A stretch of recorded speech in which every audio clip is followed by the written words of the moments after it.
أعوذ بالله من الشيطان الرجيم. بسم الله الرحمن الرحيم. يا أيها الناس اتقوا ربكم الذي خلقكم من نفس واحدة وخلق منها زوجها وبث منهما رجالا كثيرا ونساء واتقوا الله الذي تساءلون به والأرحام إن الله كان عليكم رقيبا. وآتوا اليتامى أموالهم ولا تتبدلوا الخبيث بالطيب ولا تأكلوا أموالهم إلى أموالكم إنه كان حوبا كبيرا.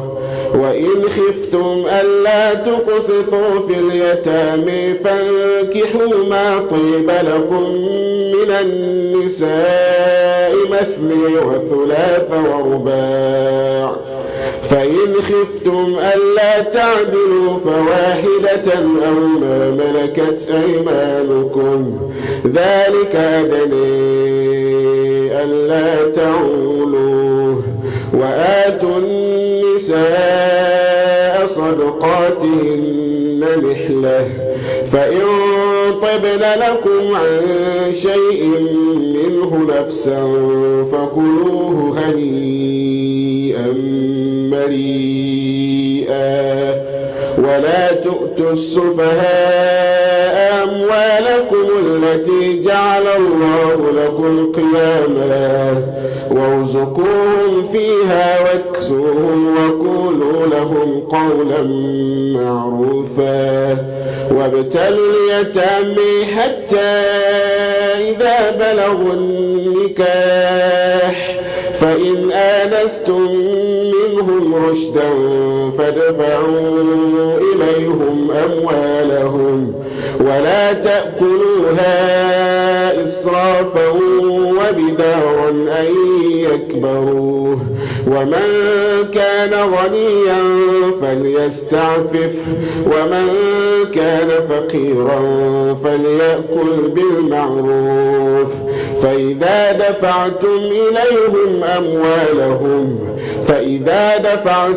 إليهم أموالهم فأشهدوا عليهم وكفى بالله حسيبا.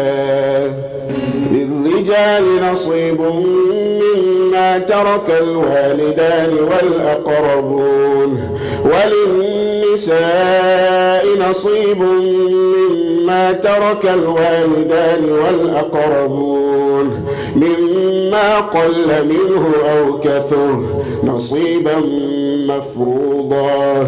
وإذا حضر القسمة أولو القربى واليتامى والمساكين فارزقوهم منه وقولوا لهم قولا معروفا. وليخشى الذين لو تركوا من خلفهم ذرية ضعيفا خافوا عليهم فليتقوا الله وليقولوا قولا سديدا.